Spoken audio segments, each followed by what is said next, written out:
So, und wichtig immer der Kontrollblick in den Spiegel, ob man richtig gearbeitet hat.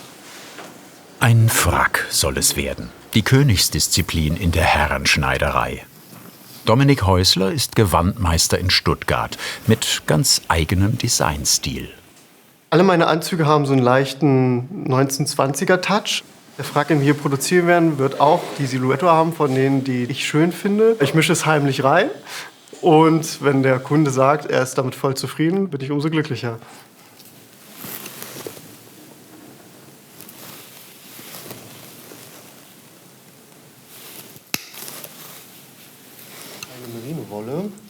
Einen Frack bitte. So viel ist klar, nur welcher Oberstoff und welches Innenfutter. Tag 1. Dominik Häusler bespricht mit seinem Kunden die Stoffauswahl. Und zwar haben wir hier eine leicht aufgeraute Variante. Man hat eine leichte Struktur drin. Auch der gefällt mir auf jeden Fall am besten dafür. Lieber sehr schlicht schwarz. Alles klar. Und die Schöße lassen wir dann auch in schwarz gefüttert. Noch während der Herrenschneider berät, checkt er die Bewegungen des Kunden, um sie in den Frackschnitt mit einzuarbeiten.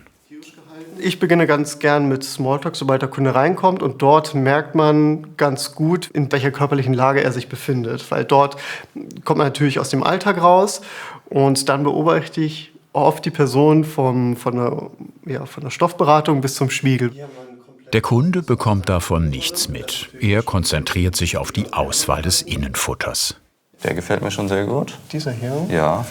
Oder mit dem Rad. Das ist auch nett. Ja. Ich glaube auch hier mit den Fenstern, das gefällt mir gut. Ja, gut, dann nehmen wir den. Der Kunde hat sich entschieden. Es geht ans Ausmessen.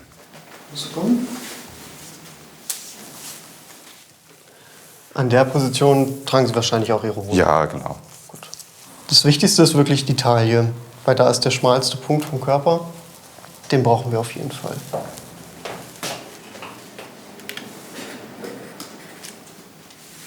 Man muss den Kunden ganz gut im Blick haben. Also ist er wirklich in der Position, wo er auch später sein wird. Der Anzug wird natürlich dann im Alter getragen. Gerade Männer neigen oft dazu, vom Spiegel aufrechter zu stehen, als sie es wirklich sind. Das muss man natürlich berücksichtigen. Und dann nehme ich natürlich alle nötigen Maße, die ich brauche, um den Schnitt möglichst perfekt aufzustellen. Für einen Frack im Stil der 20er Jahre mit hoher, schmaler Taille. Der Frack, den ich hier in meinem Atelier fertige, hat halt die Besonderheit, dass alle Teile wirklich aufeinander abgerichtet sind. Das heißt, dass die Längenverhältnisse optimal passen und die Jacke ist natürlich dann auf die Weste abgestimmt. Also dass wir dort ja wirklich die schönen Längensilhouette haben, die wir natürlich erzielen wollen. Und das ist die große Besonderheit bei einem Maßfrack. 2 Wochen später. Der Stoff aus Italien ist da. Los geht es aber mit Papier und Bleistift. Mit Hilfe aller Maße erstellt Dominik Häusler den Schnitt. Ich trage jetzt auf der hinteren Mitte, die ich jetzt habe, alle Längenmaße ab. Das heißt einmal die Rückenhöhe und Rückenlänge und auch die Hüfttiefe. Und so zeichnet er 20 Minuten lang alles ein. Insgesamt 7 Arbeitstage lang verfolgen wir die Entstehung der Frackjacke in wichtigen Schritten und sehen bei den Anproben auch Weste und Hose im aktuellen Entwicklungsstand. Dann sieht man hier bereits schon das fertige Armloch, was wir haben. Was ich mir jetzt noch einzeichne, ist, wie ich später den Oberstoff zuschneiden werde. Also ich markiere mir einmal, dass ich die volle Teile hier kneifen werde im Zuschnitt. Seine Ausbildung zum Modeschneider hat Dominik Häusler bei Hugo Boss gemacht. Seine Gesellenjahre im Theater Freiburg verbracht. Dann, nach 10 Jahren Berufserfahrung und einem Gewandmeistertitel, hat er sich selbstständig gemacht.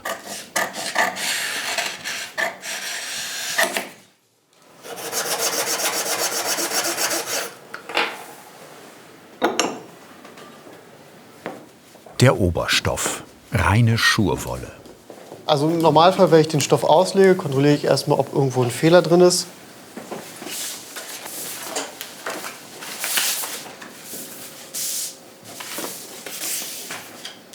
Das ist ein bisschen wie Puzzeln. Dominik legt Gewichte auf, damit sich die Schnittteile nicht verschieben auf dem doppelt gelegten Oberstoff. Dann fahre ich am Schnitt mit der Kreide entlang, damit ich den Schnitt auch auf dem Oberstoff markiert habe. So. So, dann hätten wir das soweit.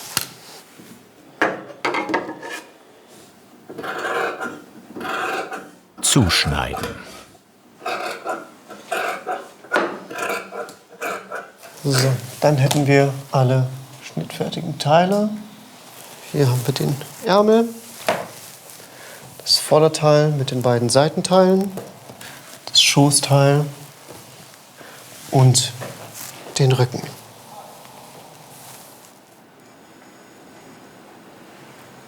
Es geht an die Vorbereitungen zum Nähen mit doppeltem Heftfaden. Ich durchschlage die beiden Stoffe, das heißt, ich markiere mir die Kreide, die ich ja nur auf einer Seite habe, auf die andere Seite. Er schneidet die Schlaufen oben durch und danach die Fäden zwischen den beiden Stofflagen. Und wenn wir jetzt das Teil aufklappen, sind wir hier links und rechts die Markierung, die wir benötigen zum Zusammennähen. Am nächsten Tag geht es weiter mit einem Stoff, in dem Pferdehaare eingewebt sind. Wir benötigen für die Vorderteile noch eine Verstärkung und die Rosshaareinlage sorgt für die Dauerlebigkeit und auch für die maßgebliche Formgebung des Oberstoffes. Ich nehme zum Zuschneiden der Einlage gern eine Zickzackschere, weil die Einlage neigt häufig dazu, dass sie schnell ausfranst. Mehrere Lagen Rosshaar aufeinander für die optimale Passform. Und obendrauf noch die weiche Einlage, damit alles geschützt ist und nichts durchpieken kann.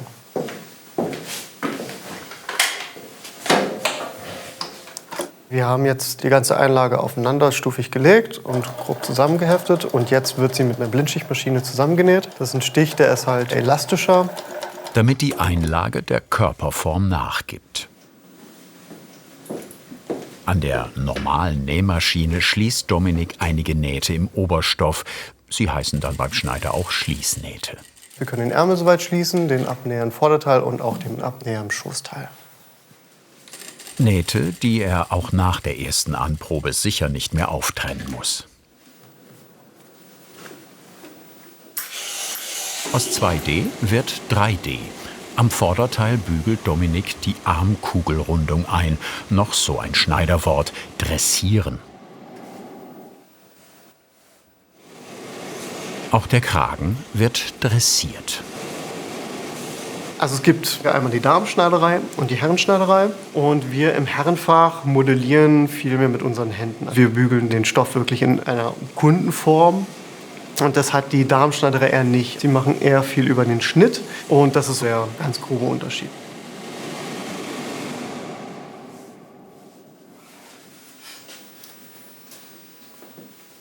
Macht einen guten Eindruck, ne? Erstmal wird jetzt nur noch geheftet und nicht genäht. Für schnelle Änderungen in der Anprobe. Dominik verbindet Rosshaareinlage und das gebügelte Vorderteil miteinander. Auch Rück- und Schoßteil bekommen eine Verstärkung. Das Rückteil wird unten umgeheftet.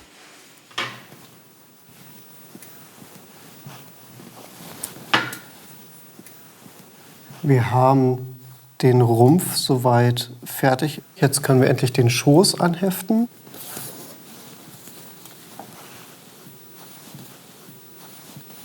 Der Abnäher sollte in der Regel auf diese Seitennaht treffen. Und hier sieht man ganz gut, dass es gut gearbeitet wurde. Die Schulter ist dran. Die Schulternaht im Rücken ist bereits umgeheftet. Und jetzt kann ich die aufeinander legen und hefte die Schulter zusammen.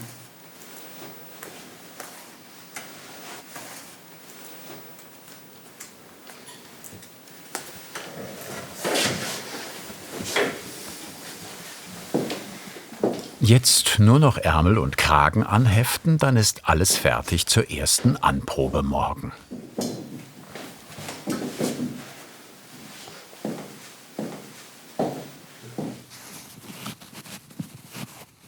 Weste passt. Frackjacke, mal schauen. 4. Tag. Die erste Anprobe ist die spannendste Anprobe, weil dort wird erstmal der ganze Schnitt kontrolliert. Und dort sehen wir, ob alles wirklich so gut funktioniert hat. Und wir können den kompletten Körper direkt einstellen am Modell. Dominik heftet immer nur einen Ärmel ein, weil er ihn in der Anprobe wieder heraustrennen muss, um den Rumpf genauer anzuschauen. Zum Markieren der Ärmellänge genügt ihm ja einer. Damit die Manschette noch rausschauen kann, kürzen wir den Ärmel so um ungefähr 2 cm. So, damit ich einen besseren Überblick habe, wie der Rumpf am Körper liegt, trenne ich zuerst den Ärmel einmal raus. So, Vorsicht. Dankeschön. Und sehe, dass der Rumpf ein wenig weiter muss. Er liegt zu eng am Körper.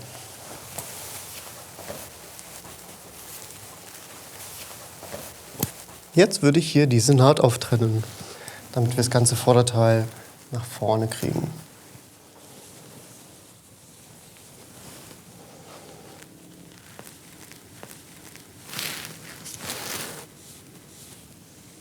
Dann können wir jetzt nochmal kontrollieren im Spiegel, ob es die richtige Entscheidung war. Und wir sehen, dass es der richtige Weg war.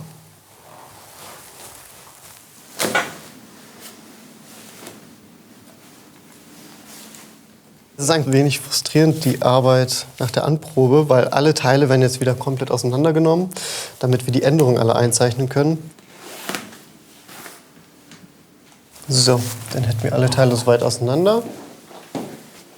Nachdem Dominik das Innenfutter zugeschnitten hat, geht es ans Nähen. Zunächst kommt das Innenfutter in die Rockflügel, den sogenannten Schwalbenschwanz. Das ist schon der beste Moment, wenn es wirklich losgeht. So, hier unten habe ich mich natürlich vernäht. Aber auch das gehört dazu. Auftrennen, auftrennen und auftrennen. Es folgt der fracktypische Hakenschlitz, also der Schlitz hinten, wo sich beide Rockflügel voneinander trennen. So, dann müssen wir genau auf den letzten Stich einschneiden. Sonst können wir den Stoff nicht umdrehen.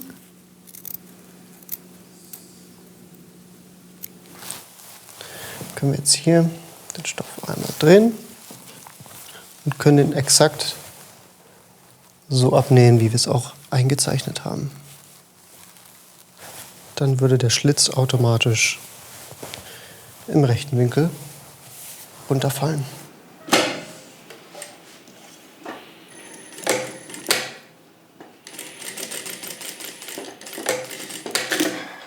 Dominik näht alle Einschläge am Rücken von Hand, damit die Stiche von außen nicht zu sehen sind. Ich nehme es deshalb gerne auf den Schoß, weil ich ein besseres Handling habe, als wenn es auf dem Tisch liegen würde. Und weil es tatsächlich näher an meinem Auge ist, damit ich es besser sehen kann.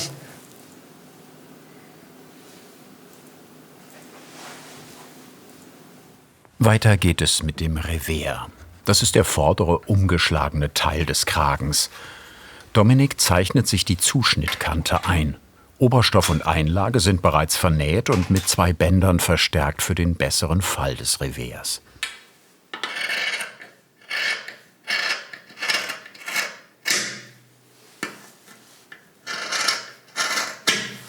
Ein weiteres Detail stammt aus einer italienischen Weberei. Der Frack hat die Besonderheit, dass das Revers aus teurer Seide gefertigt wird, damit es nochmal einen besonderen, edleren Look hat. Am 5. Tag zeichnet er dafür die später außen sichtbare Reverskante vom Vorderteil ab.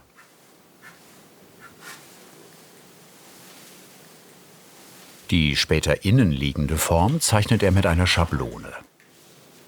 Jeder Schneider hat so seine Variante, wie er die Verarbeitung innen macht. Ich habe mir die Form überlegt, weil ich sie optisch ganz schön fand. Und da habe ich mir Schablonen angelegt, damit ich es einfacher und schneller fertigen kann.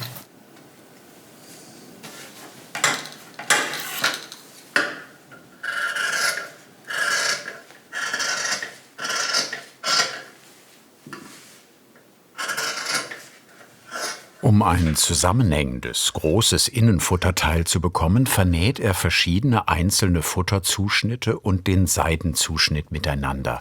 Das ist beim Frack besonders aufwendig, weil es vergleichsweise viele Nähte sind.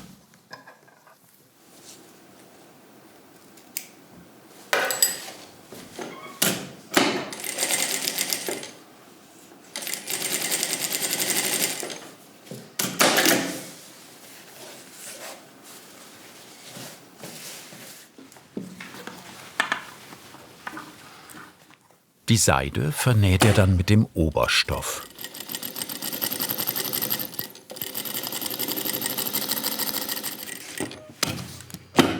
Bei der Seide ist das Problem, dass man nicht so viel Weite einhalten kann. Deshalb ist es ein wirklich schwieriger Schritt. Denn die Seide ist etwas länger als der Oberstoff. Damit sie sich nicht wellt, verteilt Dominik sie gleichmäßig über dem Revers.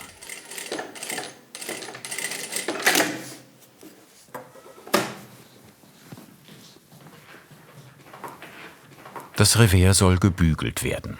Dafür muss es der Schneider allerdings erstmal umstülpen.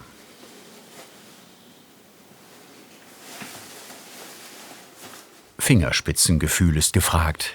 Die Reversspitze soll ja schön aussehen. Dann hätten wir hier das vorerst fertige Revers. Die Kante wird jetzt noch einmal bearbeitet, damit wirklich alles glatt liegt.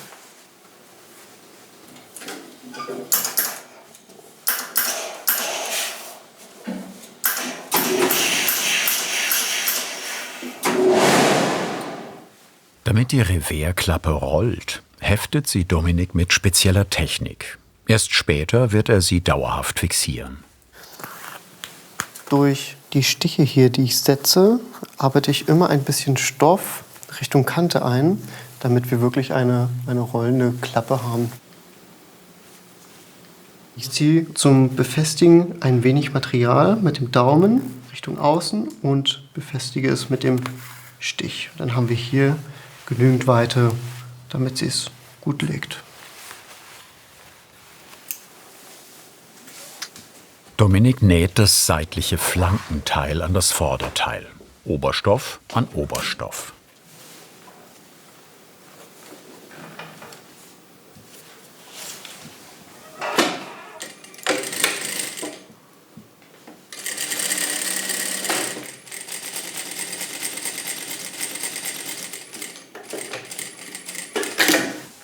Weiter geht es mit dem Schoß, dem hinteren, ab der Taille angesetzten Teil des Fracks, der den Po abdeckt. Das Futter ist schon eingenäht. Jetzt kommt noch ein Hüftkissen dazu. Damit wir den Hüftumfang vom Kunden künstlich erweitern, das macht dann eine noch schmalere Taille. Das ist das, was wir beim Frack erzielen wollen.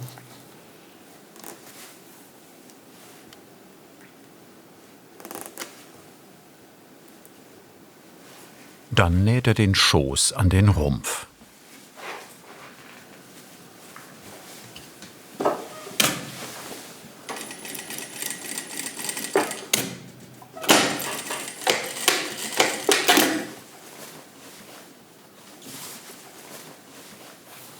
Ja, das sieht gut aus.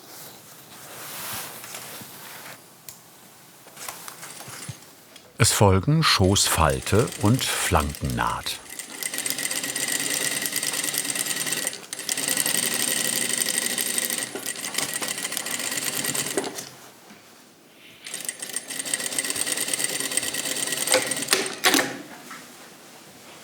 Schließlich ist der ganze Frack abgefüttert.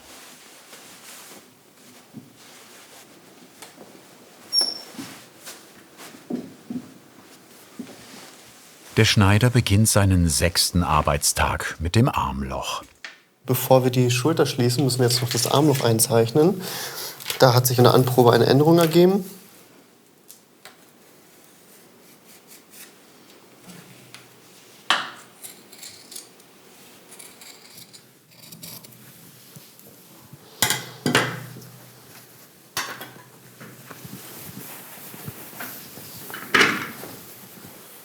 Er sichert das Armloch mit Kettenstich, damit es nicht die Form verliert.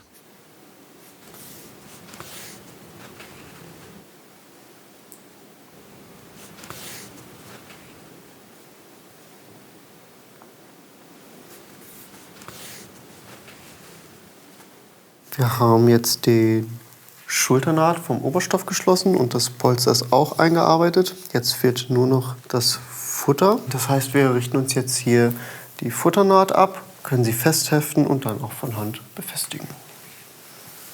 Maschinell wäre die Schulterfutternaht extrem umständlich zu nähen, weil sie ja von außen unsichtbar bleiben soll.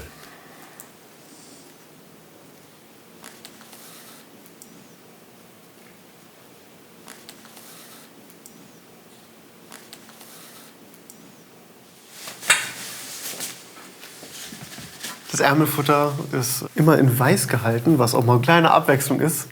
Ein besonderer Futterstoff, weil der ist ein bisschen rutschiger, damit man, wenn man in die Jacke reingleitet, dass es ein bisschen leichter von der Hand geht.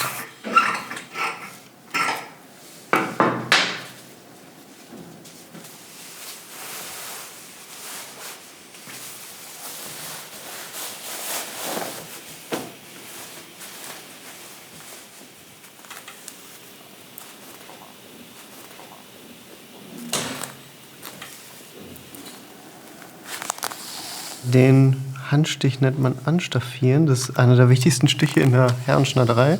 Und zwar wird es fast blind angenäht, dass es wie mit Maschine genäht aussieht.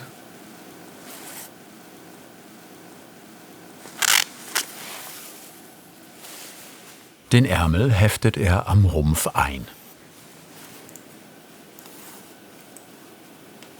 Wir haben ja den Fall, dass der Ärmel größer geschnitten ist als der Armlochumfang.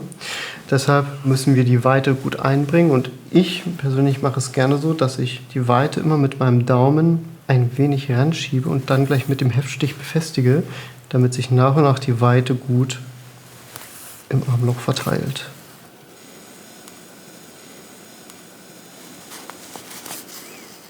Tag 7. Bereit zur zweiten Anprobe, zur Ärmelanprobe.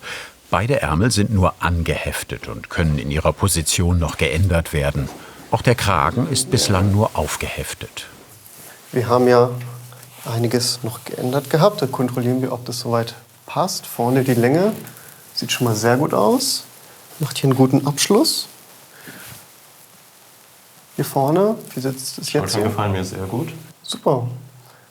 Den Ärmel könnten wir ein bisschen länger machen. An der Ärmelposition muss Dominik nichts mehr ändern. Sehr schön. Ich freue mich. Super, danke Ihnen.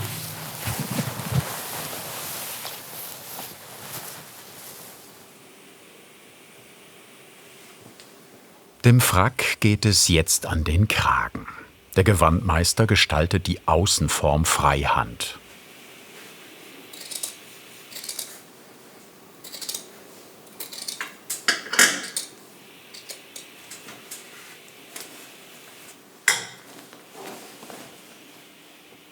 Er näht einen zusätzlichen Filzkragen als formstabilen Unterkragen auf.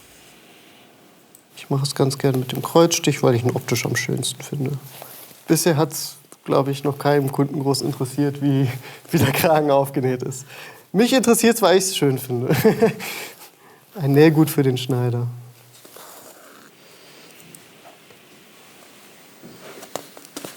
Wir haben jetzt den Oberstoffkragen an den Filzkragen genäht und jetzt wird zuerst hier die Kragenkante umgeheftet. Und dann können wir den ganzen Kragen in Form bringen.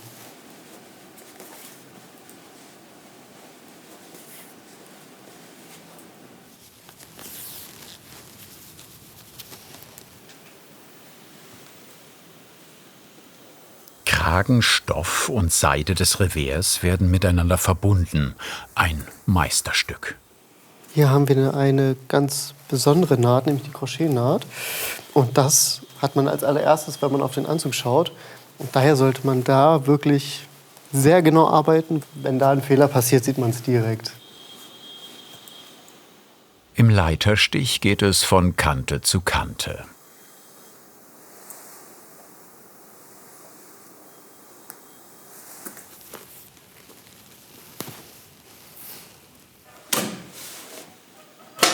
An der Maschine näht er die Ärmel ein, Oberstoff an Oberstoff, haltbarer und schneller als von Hand.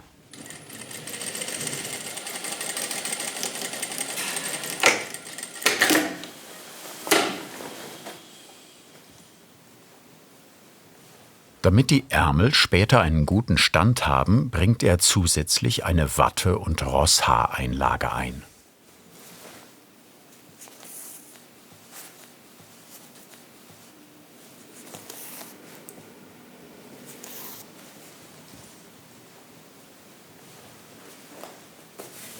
Also der ganze Ärmel ist soweit fertig genäht. Und was wir jetzt noch wirklich festnähen, sind alle Lagen zusammen. Und dann wäre der Ärmel komplett fertig fürs Ärmelfutter.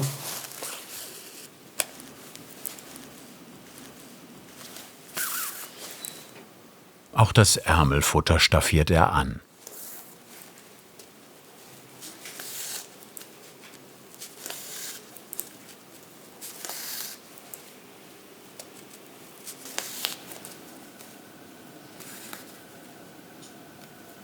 Es geht an die Details, die Ärmelknopflöcher. Dominik hat sich ihre Position mit Kreide eingezeichnet und stanzt jetzt Löcher ein. So kommt er mit der Schere gut in den Stoff.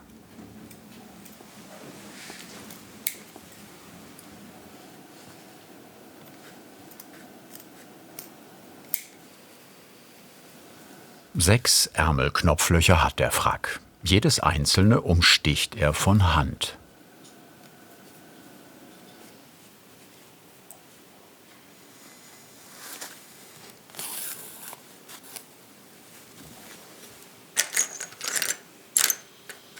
Dominik näht Posamentenknöpfe an. Knöpfe mit gewebter Stoffoberfläche. Funktional sind nur diese Ärmelknöpfe.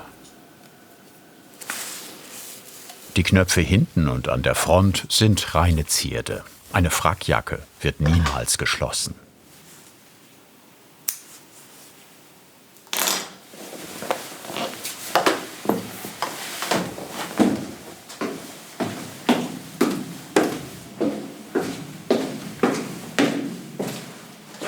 Vorletzter Arbeitsschritt: Heftfäden entfernen.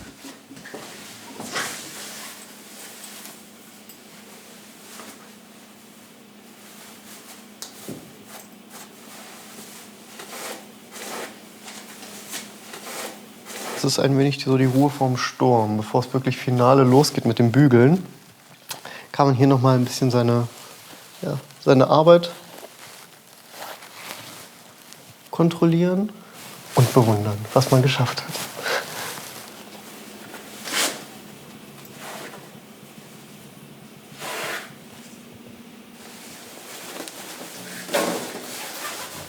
Schönheitsbügeln zum Abschluss.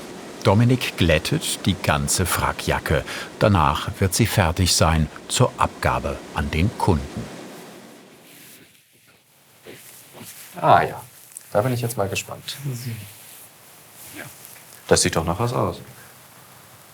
Ja, hier vorne haben wir einen guten Abstich gefunden, dass die Weste da wirklich kürzer ist.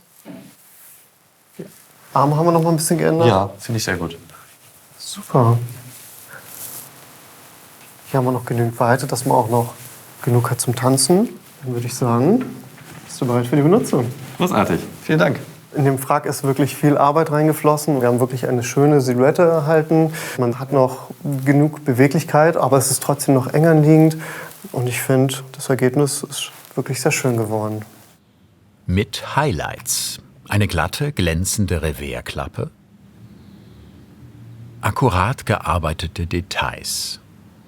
Gelungene Nahtübergänge. 50 Stunden Arbeit stecken in der Frackjacke, Kostenpunkt 4.200 €. Also ich fühle mich auf jeden Fall, als wäre ich wie in eine zweite Haut gekleidet, die mich auch ein Stück weit stützt. Du nimmst natürlich direkt eine ganz andere Haltung ein, kann mich sehr gut bewegen und ich denke auch auf der Tanzfläche gibt es da keine Probleme. Ein Frack, geschneidert mit dem Wissen und im Stil vergangener Zeiten, gemacht für heute und weitere Jahrzehnte.